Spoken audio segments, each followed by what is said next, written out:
Renunciation is one of the most beneficial, empowering, and freeing practices of Buddhism. As its purpose is to heighten the best qualities of our hearts and minds, renunciation is not meant to diminish our lives but rather to enhance them. Abstaining from intoxicating drinks and drugs, the fifth ethical precept, is an important Buddhist practice that can reveal the power of renunciation. On the surface, the fifth precept differs from the first four in being more personal than interpersonal. Killing, stealing, sexual misconduct, and lying all directly involve other people. In contrast, consuming intoxicating drinks and drugs is a personal choice that does not inherently affect others. The immense personal and interpersonal damage that comes from alcohol and drugs is often invisible in the personal, seemingly innocuous decisions to consume them. This harm can be masked when intoxication, even mild inebriation, temporarily alleviates pain and brings longed-for relief. Its negative effects can also be invisible when intoxication's temporary pleasure, relaxation, and lack of fear can seem preferable to less pleasant feelings. And yet, we're all aware of the tremendous personal and social costs of intoxication. Under the influence of these substances, and in their aftermath, people frequently make poor choices, often with long-term consequences. The cost of human lives lost or relationships destroyed due to intoxication are incalculable. The issue of intoxication is not only a modern one. More than 2,500 years ago, the Buddha said that intoxication can lead to the loss of wealth, increased quarreling, susceptibility to illness, disrepute, and weakening of wisdom. What is modern is the incredibly wide range of addicting substances and unwholesome pleasures that are readily available. With its emphasis on mindfulness and wise intention, Buddhism helps us see how intoxication clouds the mind and diminishes our ability to make wise choices. A traditional Buddhist reason for abstaining from alcohol and drugs is that intoxication increases the chances a person will violate the first four precepts. For example, we are more likely to speak what is not true or to flirt inappropriately, if we are even a little bit intoxicated. And, as wisdom is often lacking when intoxicated, these can easily lead to greater and more damaging problems. Children can grow up in fear when drunk parents are prone to anger, violence, and neglect. Our prisons are filled with people who committed crimes while intoxicated. The literal English translation of the fifth precept is "I undertake the training precept to abstain from alcohol, liquor, or spirits that are a cause for heedlessness." The mention of heedlessness points to the way in which intoxication involves a loss in care, caring, and carefulness. While Buddhism links intoxication with heedlessness and lack of mindfulness, modern psychology discusses this in terms of decreased cognitive abilities, increased attention deficits, and poor judgment. Ideally, abstaining from intoxication is not only about avoiding harm and heedlessness.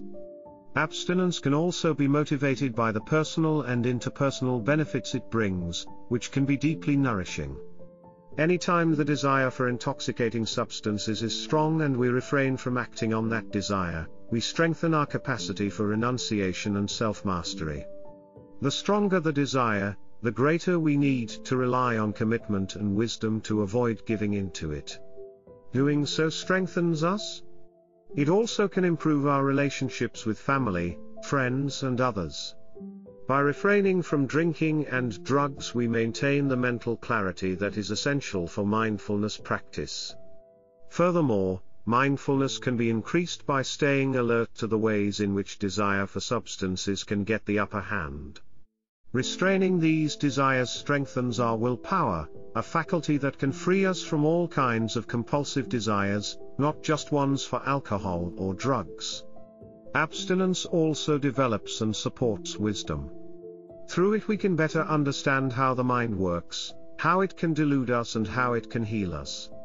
We're better able to recognize the desire to get intoxicated as an indicator that something in our life is out of balance. Are we using alcohol as a way to deal with stress? Do we drink or take drugs due to social pressure from friends or colleagues who do so? For those walking the Buddhist path, abstaining from intoxication is a strategy for our long-term happiness. It is a training in personal maturation and growth. Rather than relying on short-term pleasures and highs, the Buddhist path relies on an increasing self-understanding that brings enduring wisdom, on developing compassion that provides ongoing forgiveness, and on cultivating personal strengths that keep us steady in the face of life's challenges. One of the biggest supports for abstaining from intoxication is the faith that it's worthwhile to do so, and confidence that we can do it.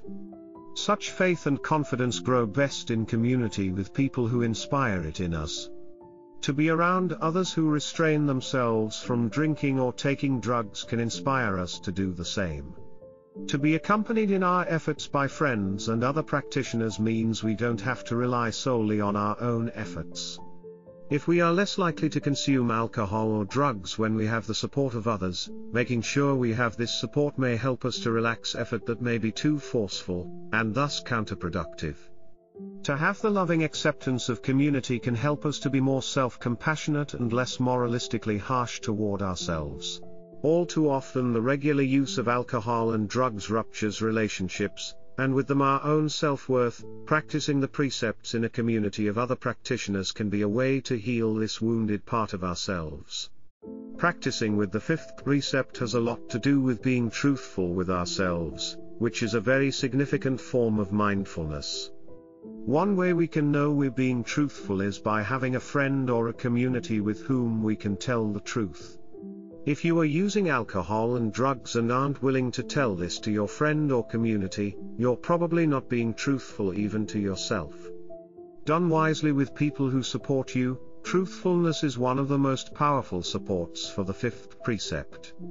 While some people live by the fifth precept as a way to avoid the dangers that come with intoxication, it's also helpful to be motivated by the benefits it can bring.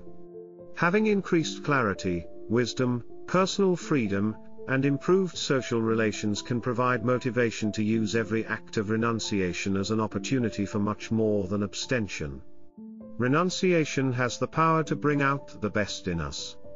It is an opportunity for making the world a better place for ourselves and others.